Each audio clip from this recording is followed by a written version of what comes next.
தி. ஜானகிராமன் அவர்கள் எழுதிய சிறுகதை. சிறுகதையின் தலைப்பு கண்டாமணி. உங்களுக்காக வாசித்து கொண்டிருப்பது உங்கள் செம்மை உமா. கதை இப்படி தொடங்குது. சமையல் முடிந்துவிட்டது. குழம்புக்கு மாவை கரைத்து ஊற்றி 2 கிளறி கீழே இறக்கி வைத்தார் மார்க்கம். பச்சை கொத்தமல்லியை ஒரு பிடி முறித்து போட்டு ஒரு கொதி வந்ததும் இறக்கி கடுகை தாளித்து கொட்டினார். கீரை மசியலும் சாதமும் முன்னே தயாராகிவிட்டன. இலை நறுக்கியாச்சா என்று கொள்ளைத்தாழ்வாரத்தில் எட்டி பார்த்தார். ஆச்சு என்று அருவாள்மனையையும் இலைக்கட்டையும் உட்கார்ந்த வாக்கில் அவரிடம் நீட்டிவிட்டு சம்சாரம் கையை முந்தானையில் துடைத்து கொண்டு கீழே துணியில் கிடந்த குழந்தையை மடியில் போட்டுக்கொண்டு எடுத்து விட தொடங்கினாள். மார்க்கம் கிணற்றங்கரைக்கு போய் வேர்வை, சமையல் அழுக்கு எல்லாவற்றையும் நீரை விட்டு கழுவிக்கொண்டார். விபூதியை பட்டை பட்டையாக இட்டு கொண்டார். சந்தியா வந்தனம் செய்தார். திரும்பி கூடத்துக்கு வந்து முற்றத்து ஓரமாக உட்கார்ந்து ஜபம் செய்ய தொடங்கினார். சுக்கிர நட்சத்திரம் வெள்ளி பொட்டு வைத்திருந்தது. முற்றத்தில் கட்டியிருந்த பசுங்கன்று அவரை நக்கி கொடுப்பதற்காக தலையை நீட்டியது. இழுத்து கட்டியிருந்ததால் அதனால் முடியவில்லை. பசு மூத்திர மனம் சிறு நெடி கலந்து வீசிற்று. அதையும் அந்த ஒற்றை சுக்கரனையும் அந்தி வேளையின் அமைதியையும் பார்த்த பொழுது ஏதோ ரிஷியின் ஆசிரமத்தில் உட்கார்ந்திருப்பது போலிருந்தது மார்க்கத்துக்கு. உடனே மேல் துண்டில் கையை விட்டு இடது கை விரலால் எண்ணிக்கொண்டே காயத்ரி ஜபம் பண்ணினார். கண்ணையும் அவ்வப்போது மூடிக்கொண்டார். ஒரு தடவை தொடர்ந்து 1 நிமிஷம் மூடிய போது நடையில் செருப்பை கழற்றும் ஓசை கேட்டது. மார்க்கம் கதவை திறந்தார். சாப்பாடு என்று இழுத்தது வந்தவரின் குரல். ஓ, தயாரா இருக்கே, இதோ என்று அவசரமாக ஜபத்தை முடித்து கூடத்தில் பலகையை போட்டு இலையை போட்டார் மார்க்கம். வந்தவருக்கு நல்ல பசி சாப்பாட்டில் தெரிந்தது. வாடிக்கை இல்லை. எப்பொழுதோ மாசத்துக்கு 1-2 முறை வருவார். அந்த பழக்கம்தான். சன்னதி தெருவில் குடியிருக்கிறார். உள்ளூர் உயர்தர பள்ளிக்கூடத்தில் விஞ்ஞான வாத்தியாருக்கு உதவி செய்கிற வேலை. பார்த்தால் பாவம் என்று இறக்கப்பட வேண்டும் போல இருக்கும். அப்படி ஒரு தயையை ஏற்படுத்துகிற தோற்றம். கட்டை குட்டையான உடல் சற்று உருண்டையாக பூசினார் போலிருக்கும். உருண்டை தலை, வழுக்கை, பின் உச்சியில் பூனை மீசை மாதிரி எண்ணி 5-6 நரைமயிர்கள். கண்ணுக்கு ஒரு வெள்ளி பிரேம் மூக்கு கண்ணாடி. வலது கண் மட்டும் அந்த கண்ணாடி வழியாக பெரிதாக தெரியும். எப்போதும் ஒரு மோட்டா அரக்கை காக்கி சட்டை.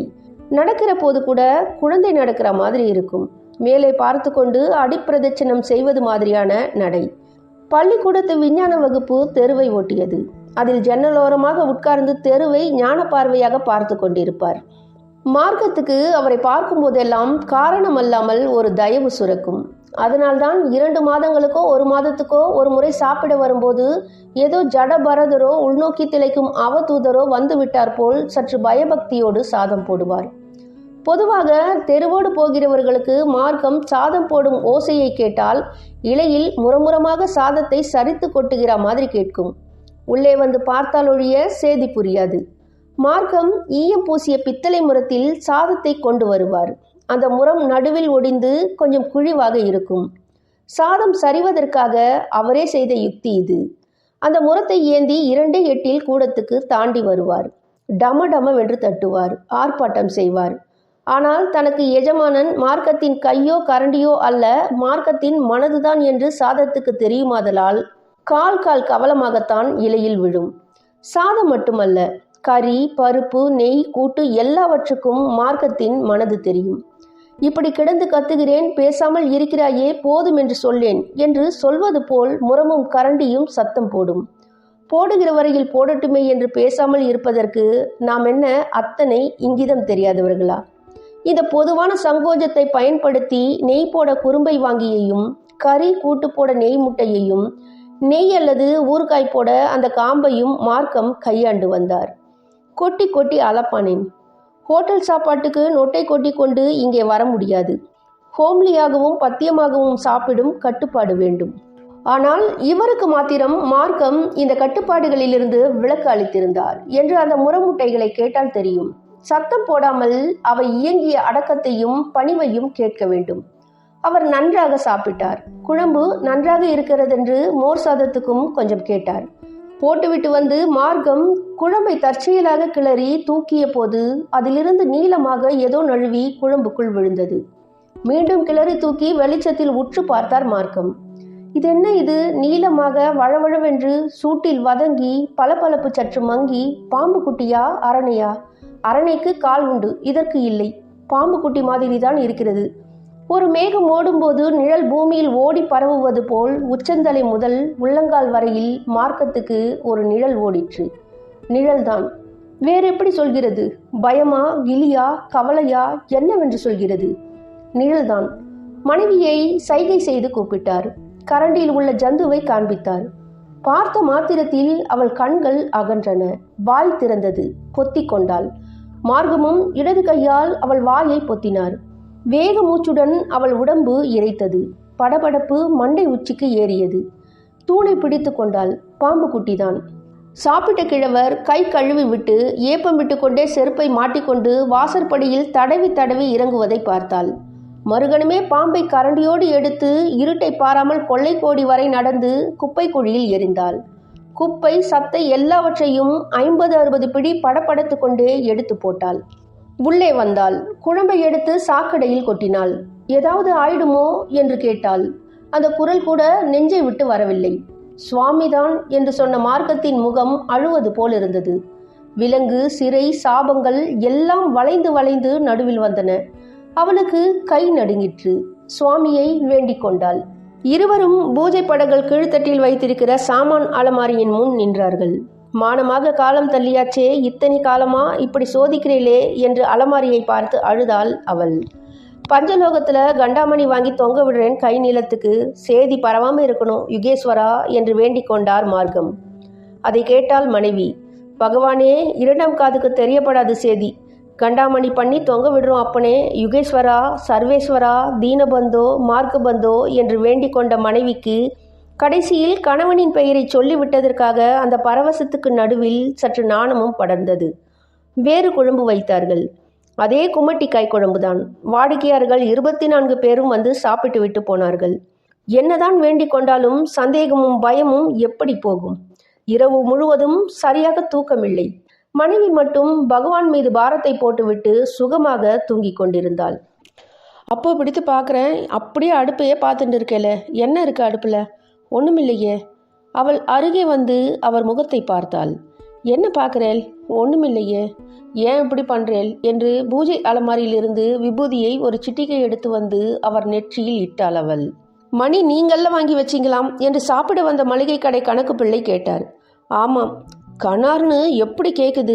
நான் திருவாரூர் மணி, மலைக்கோட்டை மணியெல்லாம் கேட்டிருக்கேன். இந்த மாதிரி சுருளாது, அதெல்லாம் மலைப்பாம்பு மாதிரி சுருள்றது இல்லை என்றார் மார்க்கம். ஆமாம் ஆமாம், பெரிய மலைப்பாம்பு கணக்காக தான் வருது. சத்தம் அந்த மாதிரி தான் இருக்குது.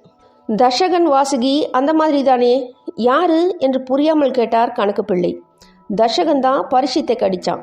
வாசுகி தான் மந்திரமலையை சுற்றி கயிறா போட்டு சமுத்திரத்தை கடைஞ்சி ஆலகாலம் அமிர்தம் எல்லாம் எடுத்தா தேவாலும் அசுராலும். ஆமாம்மா, மறந்து போச்சு. வாசுகியா அது? அப்படின்னா மற்ற மணி எல்லாம் குட்டி பாம்பு, நம்ம மணி மலைப்பாம்புன்னு சொல்கிறேன் என்றார் மார்க்கம். இலை போடலாமா என்று மார்க்கத்தின் மனைவியின் குரல் வந்தது. போடலாமே என்றார் மார்க்கம். நான் கைவேலையாக இருக்கேன், இப்படி வரட்டுமே. இதோ என்று மார்க்கம் உள்ளே போனார். மணிக்கு உதாரண பேர் சொல்ல இதுகள் தானே அம்பட்டுது. ராத்திரி வேலையில் என்ன இது தட்சகன் வாசுகின்னு? அவர் சொல்லலடி, நான் தான் சொன்னேன். சரி சரி விடுங்கோ. கணக்கு பிள்ளை சாப்பிட்டு விட்டு போனார்.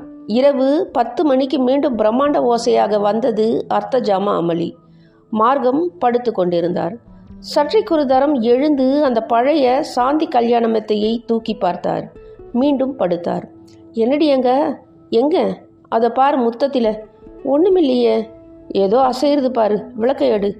விளக்கை எடுத்ததும் அது மறைந்து விட்டது. மாட்டியதும் மீண்டும் தெரிந்தது. அதை பாரேன். மனைவி பார்த்தாள். மேலும் கீழும் பட்சியை தொடர்கிற மாதிரி பார்த்தாள். எழுந்து தூணிலிருந்து தொங்கின நாரை வரக்கென்று இழுத்து அறுத்தாள். இதோட நிழல் தான். ஐயோ, என்னமோ ஏதோன்னு பயந்து போயிட்டேன். பிறகும் தூங்கவில்லை அவர். விளக்கை பெரிது பண்ணினார். படுத்து கொண்டார். மனைவியும் குழந்தையும் தூங்கி கொண்டிருந்தார்கள். மா என்று மாடு கத்தியது. பால் கறக்கிற நேரம். அதற்குள்ளாகவா?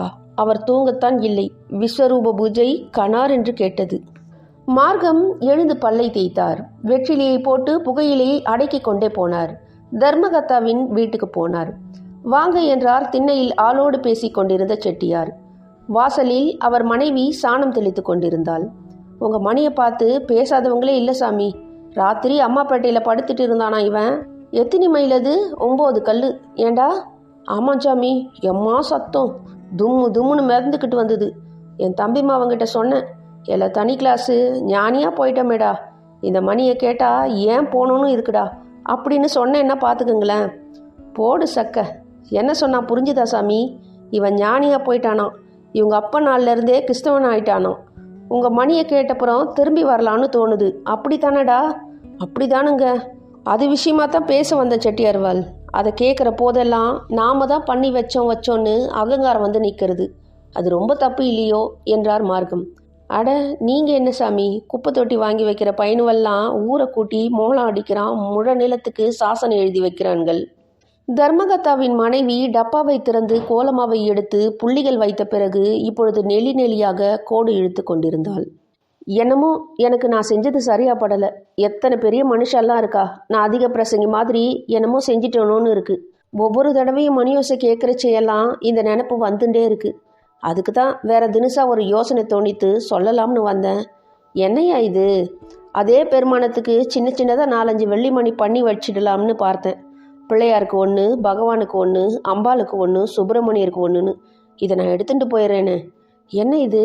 ஆமாம் செட்டியார்வாள், என் அந்தஸ்து என்ன? நான் மூளையில் கிடக்கிறவன். வெள்ளி மணி பண்ணி வைங்க வேண்டான்னு சொல்லலை. இதை திருப்பி எடுத்துகிட்டு போகிறதாவது. எங்கள் அப்பா உங்கள் மனசில் ஒன்று பண்ணிட்டு இருக்கான், ரொம்ப நல்லா இருக்குது. யாராவது கேட்டால் சிரிக்கெல்லாம் சிரிப்பாங்க. ஐயருக்கு சித்தம் காலங்கி போயிடுச்சான்னு கேட்பான்கள். இதுக்காகவா கண்ணை பிட்டுக்கிட்டு பொல பொலன்னு வந்தீங்க? ஞானியாக போகிறவனே அஞ்ஞானியா ஆயிடணும் போல இருக்குங்கிறான்.